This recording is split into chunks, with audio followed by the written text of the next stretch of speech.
Para jamaah sekalian yang disayangi Allah dan dicintai Allah, kembali kita lanjutkan pelajaran kita dalam kitab Qisasul Anbiya. Pada pertemuan yang lalu kita sudah membahas tentang pertanyaan dari sebagian orang yang ini sebagai pertanyaan yang agak rumit untuk dijawab kalau kita tidak memahaminya, yaitu kenapa kok Nabi Khidir kemarin itu kita bahas ya, kenapa Nabi Khidir itu membunuh anak ya, dalam ceritanya bersama pada saat belajarnya Nabi Musa kepada Nabi Khidir. Nah, dijawab kemarin kita bahas ya, kata ulama, karena Nabi Khidir itu adalah seorang nabi.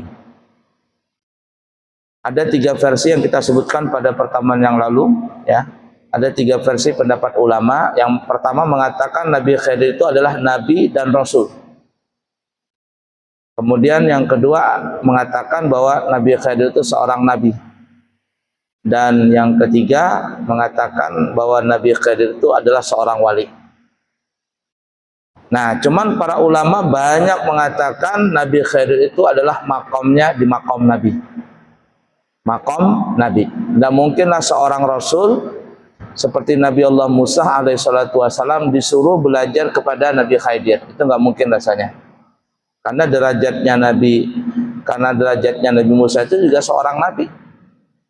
Makanya kalau disuruh belajar tidak mungkin kepada seorang wali, mestinya adalah seorang nabi juga. Nah, seperti yang kita bahas pada pertemuan yang lalu, Nabi Khidir itu adalah nabi seperti nabi-nabi yang lain. Bahkan ada yang mengatakan seorang nabi dan rasul. Dan para ulama mengatakan ada 2 makhluk Allah Ta'ala yang bergelar maksum. Maksum itu adalah orang yang nggak pernah melakukan dosa kecil, apalagi dosa besar, nggak pernah. Ada 2 saja. Siapa itu? Yaitu malaikat Allah, dan yang kedua para nabi dan rasul. Para nabi itu nggak pernah berbuat dosa. Kenapa? Karena apapun tindak tanduk mereka itu semuanya adalah wahyu perintah dari Allah. Itu kita harus tanamkan keyakinan itu dulu. Nah, karena Nabi itu tidak pernah berbuat salah, maka apa saja yang dilakukan oleh Nabi itu adalah wahyu dari Allah Ta'ala, perintah dari Allah, seperti halnya begitu juga apa yang dilakukan oleh Nabi Khidir. Nah, oleh karenanya ketika Nabi Khidir membunuh anak itu, Nabi Khidir mengatakan ya, disebutkan dalam Al-Quran, rahmatan min rabbik wa ma fa'altuhu an amri. Ini adalah rahmat dari Allah dan aku tidak mengerjakan dari kemauanku. Semuanya ini adalah perintah dari Allah Ta'ala. Jadi bukan kemauanku, kemauan Allah Ta'ala. Dan kita bahas pada pertemuan yang lalu, rahmatnya Allah kepada anak itu maksudnya apa ya? Karena Nabi Khidir dilihatkan oleh Allah, ini anak kalau besar akan menjadi kafir, menjadi murtad. Orang tuanya sayang banget dengan anak ini. Dan kalau besar dikhawatirkan anak ini akan membawa orang tuanya untuk menjadi murtad. Nah, supaya dia tidak meninggal dalam kondisi dewasa pada saat nanti dia murtad, maka Allah perintahkan kepada Nabi Khidir untuk membunuh anak ini di masa kecil. Karena yang kita bahas ke pertemuan yang lalu, apabila ada seorang anak kecil yang bukan orang Islam meninggal dunia, maka dia akan dimasukkan ke dalam surga sebagai pelayan-pelayan surga. Itu semua anak-anak non-muslim, apabila dia meninggal sebelum balik, mereka akan dimasukkan surga sebagai pelayan-pelayan di surga. Dan ada yang mengatakan mereka itu bukan di surga tapi di Al-A'raf. A'raf namanya. Jadi ada neraka, ada surga. Nah, orang-orang ini yang seperti ini disebut namanya nanti tempatnya A'raf. Kemudian rahmat juga bagi orang tuanya. rahmat juga bagi orang tuanya, sehingga orang tuanya tidak jadi murtad. Tetap dia dalam keadaan Islam sampai meninggal dunia. Nah, ini seorang nabi. Kita harus yakinkan, etikan dalam hati nabi itu tidak pernah berbuat salah. Semua itu perintah dari Allah. Nah, adapun selain nabi dan malaikat, mereka itu hanya bergelar mahfuz. Mahfuz itu adalah dijaga oleh Allah, terjaga. Namun ada kalanya mereka tergelincir. Tetapi kalau mereka tergelincir melakukan dosa, mereka itu biasanya segera untuk kembali. Segera untuk kembali.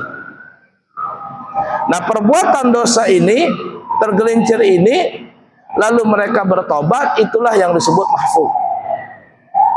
Mereka tidak melalaikan untuk bertobat. Langsung tobat. Mereka itu mahfud. Nah, mahfud ini siapa yang memiliki gelar mahfud? Yang memiliki gelar mahfud ini adalah orang-orang saleh, para aulia. Mereka bisa berbuat salah. Jadi kata ulama, kalau seandainya ada orang itu wali umpama, yang seperti kita bahas pada pertemuan yang lalu, dia mempunyai karamah. Mempunyai karamah umpama minum khamar tapi nggak mabok.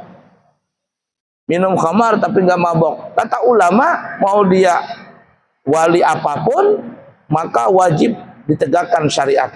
Kalau dalam Islam wajib dicambuk 80 kali. Walaupun dia punya karamah, ternyata dia masukkan ke mulut itu bukan ke mulut, melainkan ke dalam lautan. Karena mulutnya itu ada lautan. Tetap kata ulama, ditegakkan syariat. Kenapa? Karena bukan nabi, bukan rasul, cuma pangkat wali. Apalagi kita yang bukan wali ini, hanya wali apa? Wali murid atau wali anak aja. Ngaku-ngaku jadi wali Allah, nggak bisa. Nah, itu ya. Jadi apa saja yang dilakukan para nabi itu bukan dianggap dosa. Bukan dianggap dosa. Itu memang kehendak Allah Ta'ala. Termasuk apa ya? Termasuk Nabi ada memakan buah khuldi. Memakan buah khuldi. Kalau tidak salah di dalam peristiwa Isra dan Mi'raj, Nabi Musa itu pernah bertemu dengan Nabi Adam. Lalu Nabi Musa ini mengatakan, "Wahai Nabi Adam, gara-gara engkau makan buah khuldi, akhirnya kita keluar dari surga." Nah, Nabi Adam pun mengatakan, bahasa kitanya ya, kalau kita dramatisir, "Wahai Nabi Musa," bahasa kitanya, "apakah engkau memprotes apa yang dikehendaki oleh Allah Ta'ala?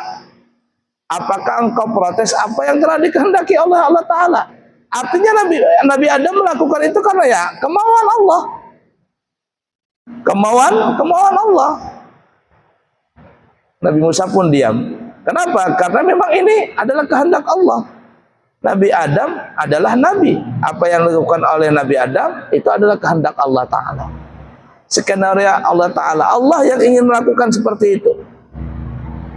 Apa ya sebabnya? Karena kalau Nabi Adam di surga saja nggak ada hamil istrinya Nabi Adam, Siti Hawa nggak hamil-hamil karena orang di surga itu nggak bisa hamil. Nggak ada manusia. Nah, hikmahnya Nabi Adam keluar dari surga itu adalah karena ingin Allah menjadikan Nabi Adam dan keturunannya menjadi khalifah, menjadi pemegang kunci, pemegang pemimpin di muka bumi ini. Dan juga adalah keturunan Nabi Adam adalah Nabi Muhammad sallallahu alaihi wasallam. Itu hikmahnya. Makanya Nabi Adam mengatakan, "Hai Musa, apakah engkau protes?" Bahasa Inggrisnya, apa yang telah ditentukan oleh Allah Ta'ala. Bukan punyaku, bukan kehendakku, kehendak Allah Ta'ala. Diam Nabi Musa di situ.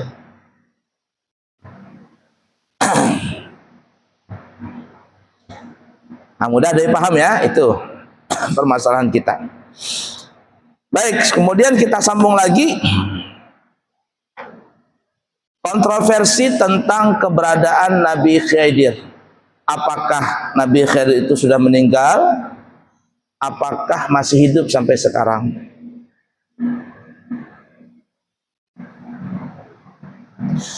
Menurut mayoritas pendapat ulama, kebanyakan ulama ya, jumhur ulama, Nabi Khidir itu tetap hidup sampai sekarang. Ini kebanyakan ulama. Walaupun ada sebagian yang mengingkari tentang kehidupan Nabi Khidir yang kekal hidupnya sampai sekarang.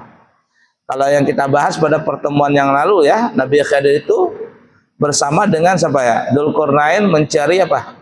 Mencari ma'ul hayat, air kehidupan. Ya, ma'ul hayat. Ceritanya panjang dan kita sudah ceritakan di sini. Intinya yang mendapatkan ma'ul hayat itu hanya Nabi Khidir. Nabi Khidir itu bukan hanya minum tapi berenang di situ. Berenang di situ. Sedangkan Dzulqarnain tidak bisa mendapatkan itu. Karena memang Dzulqarnain tidak ditakdirkan untuk hidup. Nah, itu. Dan menurut riwayat hadis di akhir kitab Riyadhus Shalihin juz kedua itu ada ceritakan, nah siapa namanya Dajjal nanti itu Dajjal itu nanti akan membunuh Nabi Khidir. Ya, tapi tidak disebutkan nama, cuman ada yang mengatakan yang dibunuh itu adalah Nabi Khidir. Tapi wallah alam. Jadi Nabi Khidir ini, Dajjal kan sakti nih, dia ketemu dengan orang ini, cuman dalam hadis itu dikatakan orang. Namun ada ulama mengatakan itu Nabi Khidir. Ketemu dengan Nabi Khidir, kemudian Nabi Khidir ini digergaji sama Dajjal. Lalu setelah terbelah dua, Dajjal lewat di tengahnya antara badan satu dengan badan dua, jalan begitu. Kemudian tersampuk lagi badannya Nabi Khidir. Kayak punya ilmu rawa rontek begitu, tak tersampuk hidup lagi. Lalu apa? Lalu mau dibunuh lagi, disembelih. Ternyata Allah tumbuhkan di lehernya ini besi. Jadi ketika mau disembelih nggak bisa ngelukai. Jadi kalau dimanapun anak mau dilukai ada tumbuh besi. Muyak Dajjal akhirnya di orang Banjar dihinyik, ditindih begitu. Matilah Nabi Khidir. Itu ceritanya. Tapi dalam hadis cuma disebutkan seorang laki-laki. Tidak disebutkan nama. Namun ada yang mengatakan itu Nabi Khidir. Wallahu alam. Ya. Baik.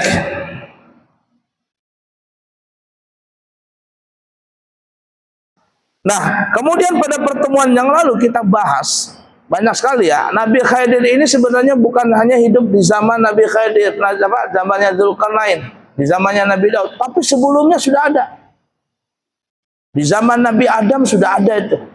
Dan ada yang mengatakan versi-versinya banyak. Yang Nabi Khidir ini adalah salah satu anaknya Nabi Adam. Karena Nabi Adam itu punya istri Siti Hawa, dan Siti Hawa itu ada yang mengatakan ya versinya macam-macam.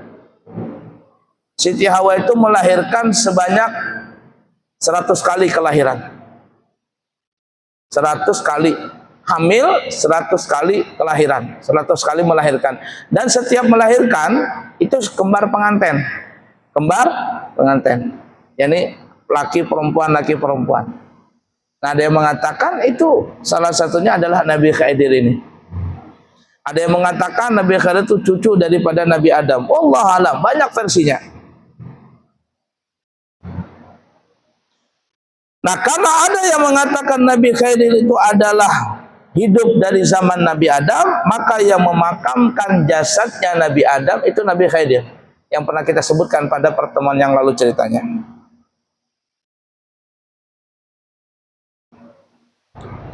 Jadi jasadnya Nabi Adam yang kita ceritakan pada pertemuan yang lalu ya, siapa yang menguburkan jasadku, kata Nabi Adam, maka dia akan panjang umur. Didoakan oleh Nabi Adam.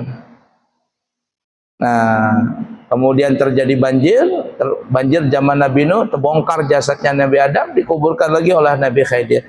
Maka yang mendapatkan doanya Nabi Adam panjang umur adalah Nabi Khidir, karena beliau yang menguburkan Nabi Adam. Wallahu alam, versinya macam-macam. Nah, oleh karena itu di sini dikatakan Nabi Khidir itu mendapatkan manfaat dari doa ayahnya, yaitu Nabi Adam. Karena Nabi Adam mengatakan, siapa yang menguburkan akan jasadku sepeninggal diriku, maka Allah akan panjangkan hidupnya. Ya, panjang hidupnya.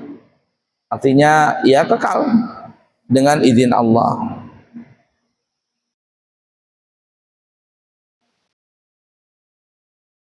Nah, versi 2 tadi ya. Jadi Nabi Khidir ini hidup karena satu, ada yang mengatakan minum ma'ul hayat, air kehidupan. Ada juga yang mengatakan bahwa Nabi Khidir panjang umur karena berkat doanya Nabi Adam, yang Nabi Adam mengatakan, siapa yang menguburkan jasadku sepeninggal aku, maka dialah yang mendapatkan umur panjang. Dan itu yang menguburkan adalah Nabi Khidir. Wallahu alam.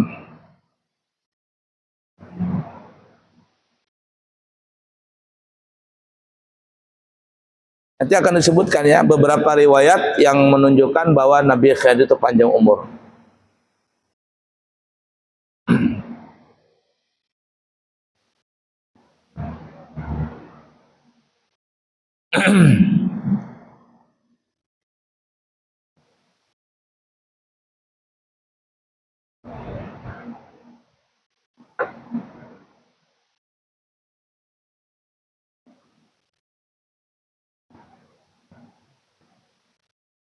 La ilaha illallah.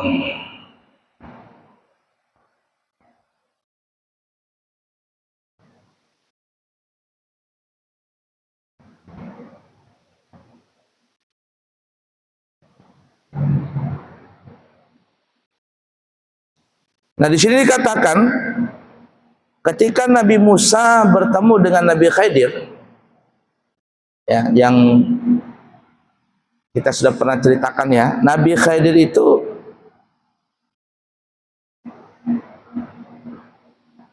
baunya harum, maksudnya jasadnya itu harum, Nabi Khidir. Dan saat itu Nabi Khidir umurnya apa namanya? Jasadnya itu apa? Badannya muda, wajahnya muda, nggak ada kelihatan tua. Nabi Khidir itu harum, kemudian berpakaian putih, dan orangnya sangatlah tampan. Ya karena nggak tua-tua, nggak ada yang namanya tumbuh uban, nggak ada yang namanya kena keriput, nggak ada. Nah, lain kita umur 40 ke atas itu sudah mulai kena penyakit dur. Apa penyakit dur? Uban bahambur, kulit lantur, mata kaur, pendengaran mata kabur, pendengaran kaur, apa lagi? Jalan tuundur, yang di bawah lentur. Nah, tur-tur semuanya ur-ur. Itu kita. Nabi Khidir tidak. Jadi dikatakan kata Nabi Musa, ketika aku bertemu Khidir, itu Nabi Khidir masih sangatlah muda, orangnya tampan. Orangnya tampan. Wah, kemudian saat itu berpakaian warna putih dan badannya harum sekali. Ya, harum.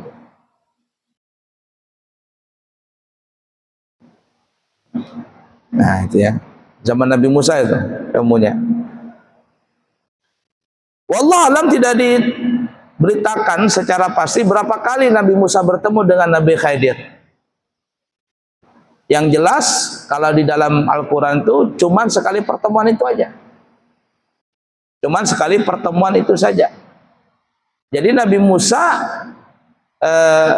bukan bangsa dari Bani Israel. Bukan orang Israel. Bukan keturunan anak Nabi Yakub. Karena dia menurut riwayat yang tadi, dia hidup sudah dari zaman Nabi Adam. Bahkan ada yang mengatakan anaknya Nabi Adam. Sehingga tidak ada cerita tentang Nabi Musa, Nabi Khidir bertemu dengan Fir'aun. Jadi yang ditugaskan untuk melawan Fir'aun itu cuma Nabi Allah Musa dan Nabi Harun. Nabi Khidir nggak ikut campur di situ. Dia berdakwah di bidang lain. Entah apakah Nabi Khidir ini punya murid apa tidak, wallah alam. Apakah Nabi Khidir ini punya umat, wallah alam. Ya, kalau kita melihat definisi Nabi itu tidak diwajibkan mencari umat, tidak diwajibkan untuk menyampaikan wahyu. Kalau dia dapat wahyu untuk diri sendiri. tidak diperintahkan untuk menyampaikannya. Lain Rasul, kalau Rasul diberikan wahyu dan disuruh untuk menyampaikan kepada umat. Ya kalau ibarat kata zaman sekarang tuh ada wali masyhur, ada wali mastur. Ada wali yang terkenal, ya berdakwah ke sana kemari, ada wali mastur, wali yang tersembunyi. Pakaiannya compang-camping, terkadang cuman pemungut sampah, tapi dia wali. Ada seperti itu. Itu kalau makam wali. Nah kalau makam Nabi dan Rasul, ya kalau Rasul terkenal, mendapatkan wahyu, disuruh untuk menyampaikan kepada umat. Kalau Nabi tidak.